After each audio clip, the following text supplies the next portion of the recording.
3 जून 1998 की सुबह एक जर्मन फैमिली कॉफी पीकर अपने ट्रेन के सफर को एंजॉय कर रही थी। ये हाई स्पीड ट्रेन म्यूनिख से हैम्बर्ग जा रही थी। सुबह 10:30 का वक्त था और अभी तक सब कुछ नॉर्मल था। लेकिन ठीक 12 मिनटों के बाद वो फैमिली तब खौफजदा हो गई जब अचानक उनके पांव के नीचे से स्टील का एक टुकड़ा फ्लोर को फाड़ कर निकलता है, वो भी सीधा उनकी सीटों के बीच से। लेकिन ये सिर्फ एक शुरुआत थी।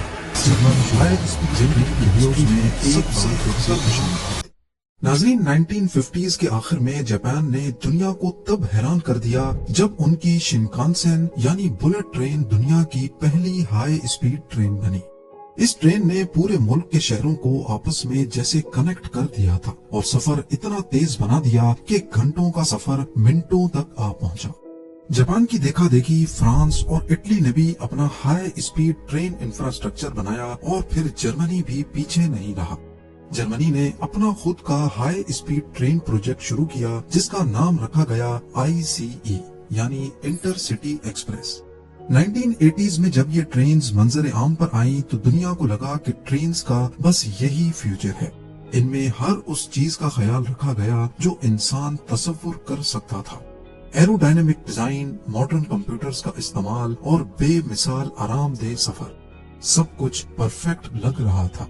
लेकिन हर परफेक्ट सिस्टम के अंदर एक छुपी हुई कमजोरी जरूर होती है और आइस ट्रेन्स की कमजोरी थी उनके व्हील्स।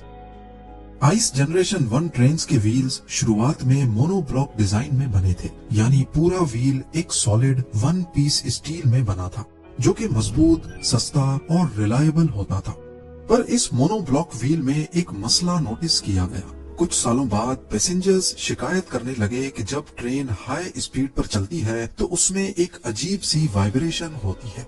बुफे कार जहां फूड सर्व किया जाता है वहां पड़े ग्लासेस, चमचे, कांटे वाइब्रेशन की वजह से आवाज करने लगते थे। ये वाइब्रेशंस और आवाजें सफर को काफी अनप्लेजेंट बना रही थी और फिर आखिरकार जब इंजीनियर्स ने चेक किया तो मसला व्हील्स के अंदर था। मोनोब्लॉक व्हील्स बेशक 1 पीस में बने थे और व्हील्स हर साइड से इक्वली बैलेंस्ड भी थे, लेकिन अगर किसी एक साइड पर 5 ग्राम का वजन भी बढ़ेगा तो हाई आरपीएम पर ये एक्स्ट्रा वेट का डिफरेंस व्हील में वाइब्रेशन पैदा करेगा। और असल में हो भी कुछ ऐसा ही रहा था। हाई स्पीड पर चलने की वजह से फ्रिक्शन ने मोनोब्लॉक व्हील्स की कुछ साइड्स को अनइक्वली घिसा दिया था, जिससे व्हील का बैलेंस बिगड़ गया। स्लो स्पीड पर तो महसूस नहीं होता था, लेकिन जब ये unbalanced wheel 250 kilometre per hour पर घूमता तो पूरी ट्रेन में एक वाइब्रेशन होने लगती। ये किसी भी व्हील की एक कॉमन प्रॉब्लम होती है। गाड़ी के व्हील्स में भी अगर किसी एक साइड पर 2 पंचर एक साथ लगाए जाएं तो उस तरफ सिर्फ कुछ ग्राम ही सही लेकिन वजन बढ़ जाता है, जो तेज स्पीड में वाइब्रेशंस पैदा कर सकता है। इसको हल करने के लिए व्हील बैलेंसिंग करवाई जाती है और टेक्नीशियन ऑपोजिट साइड पे उतना ही वजन लगाकर व्हील को बैलेंस कर देता है। पर ट्रेन के लातादाद पहियों को बैलेंस करना एक बहुत ही मुश्किल काम हो सकता है, खासकर अगर वो एक ही पीस में बना हो। और व्हील्स को रिप्लेस करना भी ना सिर्फ मुश्किल बल्कि काफी कॉस्टली पड़ जाता है। लिहाजा जर्मन इंजीनियर्स ने आइस ट्रेन्स के इस मसले को फिक्स करने का एक नया सॉल्यूशन निकाला और वो था रेजिलिएंट व्हील्स। रेजिलिएंट व्हील्स की खास बात ये थी कि ये 1 पीस में नहीं थे। अंदर की रिंग अलग और बाहर की अलग पीस में बनी थी और इन दोनों के बीच में लगाई गई थी रबड़ की एक रिंग जो वाइब्रेशंस को एब्जॉर्ब करेगी। ये डिजाइन खास तौर पर इस वजह से अपनाया गया ताकि जब कभी आउटर व्हील घिसेगा तो सिर्फ उसी पार्ट को रिप्लेस कर दिया जाएगा, ना कि पूरे व्हील को। उस वक्त जर्मनी की ट्रैम्स में भी ये डिजाइन इस्तेमाल हो रहा था, लेकिन मसला ये था कि ट्रैम्स सिर्फ 30 किलोमीटर पर आवर पर चलती थीं और आइस ट्रेन्स को 250 किलोमीटर पर आवर पर चलना था। ये एक बहुत बड़ा मसला था जिसकी बारीकी के बारे में आपको आगे चलकर पता चलेगा, पर उस वक्त इस पर किसी ने ध्यान नहीं दिया। एग्जीक्यूटिव्स ने बिना किसी टेस्टिंग के रेजिलिएंट व्हील्स का डिजाइन अप्रूव कर दिया और फिर 1992 में तमाम हाई स्पीड ट्रेन्स पर ये नए व्हील्स लगा दिए गए। कुछ सालों तक सब कुछ ठीक चलता रहा, लेकिन 1997 में हैनोवर की ट्रैम कंपनी उस्ट्रा ने एक शॉकिंग चीज डिस्कवर की। انہوں نے اپنی ٹرین کے ویلز میں کچھ کریکس نوٹس کیے. انہوں نے اپنے کریکٹ ویلز کے پارٹس بدل دیے اور احتیاطاً یہ بات ڈوئچے بان کو بھی بتا دی جو جرمنی کی نیشنل ریلوے کمپنی تھی. مگر کیونکہ اس وقت آئس ٹرینز میں وائبریشنز کی کوئی شکایت نہیں تھی، اسی لیے ڈوئچے بان نے اس وارننگ کو نظر انداز کر دیا. اور پھر ٹھیک ایک سال بعد 3 جون 1998 کو سب کچھ بدل گیا. صبح 10:30 بجے آئس ٹرین 884 ہینوور اسٹیشن سے ہیمبرگ کے لیے نکلی. ٹرین میں ٹوٹل 14 کوچز تھیں، 2 پاور کارز اور 12 پیسنجر کارز. اندر 287 پیسنجرز اور 8 کریو ممبرز موجود تھے. ہینوور اسٹیشن سے نکلتے وقت سب کچھ نارمل تھا. کوچ نمبر 1 میں جارج ڈٹمین اپنی فیملی کے ساتھ سوار تھے. ان کا سفر مزے سے گزر رہا تھا، لیکن کچھ منٹوں کے بعد ٹرین کے فلور سے اچانک کوئی چیز آ کر لگی اور اگلے ہی لمحے 2 سیٹس کے بیچ سے اسٹیل کا ایک پرزہ فلور کو پھاڑ کر اندر نکل آیا. یہ شارپ اسٹیل کا پرزہ اصل میں ویل کا ہی ایک ٹکڑا تھا. یہ دیکھ کر جارج اور اس کی فیملی فوراً پینک میں آ گئی، جیسے ان کے پیروں تلے زمین کھسک گئی ہو. جس تیزی سے وہ لوہا اندر آیا، اگر وہ تھوڑا سا لیفٹ یا رائٹ ہوتا تو اس کی فیملی زندہ نہیں بچتی. اس نے فوراً اپنے بیوی بچوں کو برابر والے کمپارٹمنٹ میں بھیجا اور خود کنڈکٹر کو ڈھونڈنے چلا گیا. کنڈکٹر اس وقت تیسری کوچ میں موجود تھا. جارج نے اسے سب کچھ ایکسپلین کیا، لیکن کمپنی پالیسی کے مطابق کنڈکٹر ٹرین کو تب تک نہیں روک سکتا جب تک وہ خود مسئلے کو دیکھ نہ لے. لہٰذا دونوں مل کے پہلی کوچ کی طرف چل پڑے. ٹرین اب بھی 200 کلومیٹر پر آور سے دوڑ رہی تھی اور اب آہستہ آہستہ اس میں وائبریشنز بڑھ رہی تھی. جب تک کنڈکٹر اور جارج پہلی کوچ کے پاس پہنچے، ٹرین 3 کلومیٹر آگے نکل چکی تھی اور اب وہ ایک ڈینجرس سیکشن سے گزرنے والی تھی جہاں ٹریکس اسپلٹ ہوتے ہیں. ٹوٹے ہوئے ویل کا ٹکڑا اب بھی ٹرین کے نیچے لٹکا پٹری سے گھستا ہوا جا رہا تھا. جب ٹرین نے پہلا سیکشن پوائنٹ کراس کیا، وہ ٹائر نیچے گر کر ٹریک کے لیور سے ٹکرا گیا اور اس مومنٹ پر ایک خطرناک چیز ہوئی. ٹریک سوئچ چینج ہو گیا. اب ٹرین کا پہلا اور دوسرا کوچ ایک ٹریک پر تھا، لیکن تیسرا کوچ دوسرے ٹریک پر چلا گیا، یعنی فرنٹ اور ریئر بوگی الگ الگ ڈائریکشنز میں. ٹرین کی باڈی ٹوئسٹ ہو گئی اور کوچ نمبر 3 سیدھا ایک برج کے کانکریٹ پلر سے ٹکرا گئی. اس خوفناک تصادم نے برج کا آدھا حصہ توڑ دیا. کوچ نمبر 4 نے کولیپس ہوتے ہوئے برج کو تو اوائڈ کر لیا، لیکن ایمبینکمنٹ سے ٹکرا گئی اور 3 ریلوے ورکرز اسی وقت کچلے گئے. کوچ نمبر 5 اور 6 گرتے ہوئے برج کے 300 ٹن کنکریٹ کے نیچے دب گئی. ان دونوں کوچز کی ہائٹ بعد میں صرف 6 انچ بچ گئی. جی ہاں، صرف 6 انچ.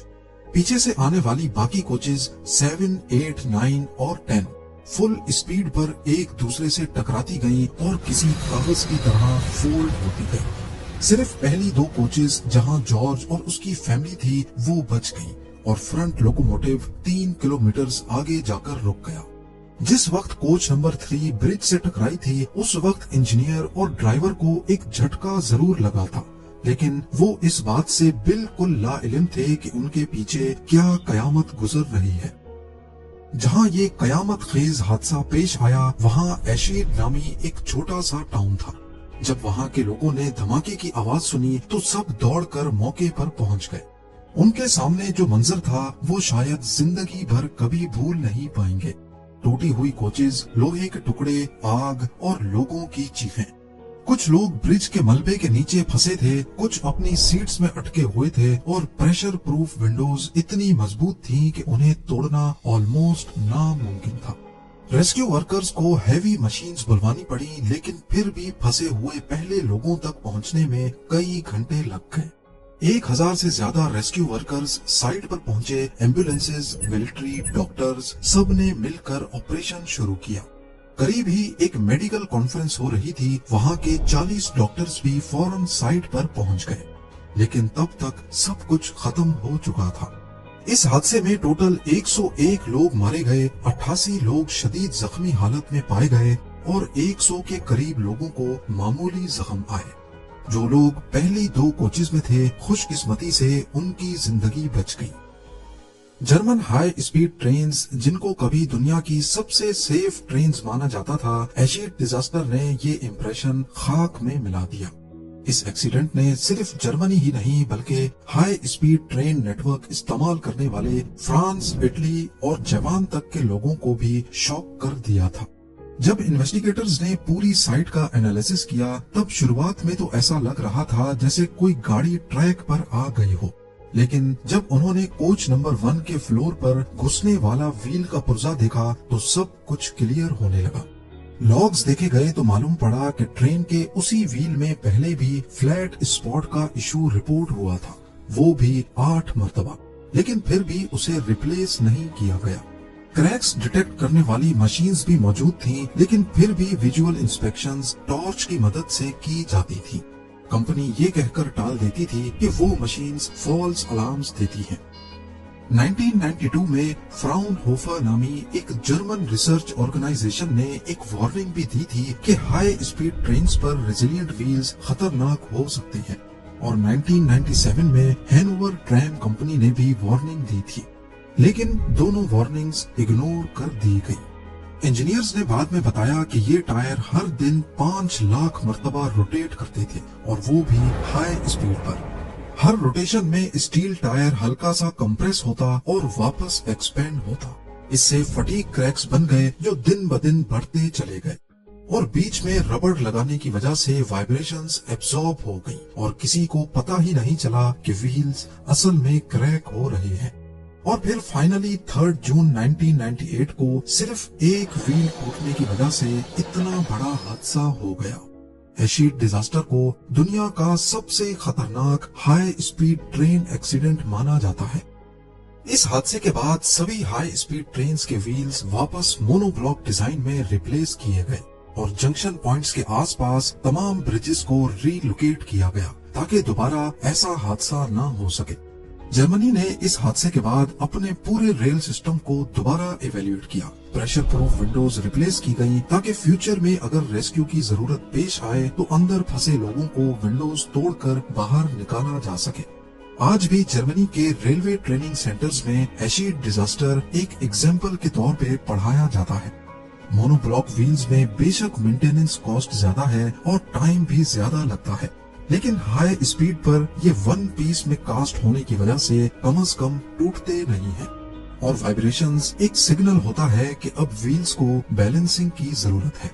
उम्मीद है जेम टीवी की ये वीडियो भी आप लोग भरपूर लाइक और शेयर करेंगे।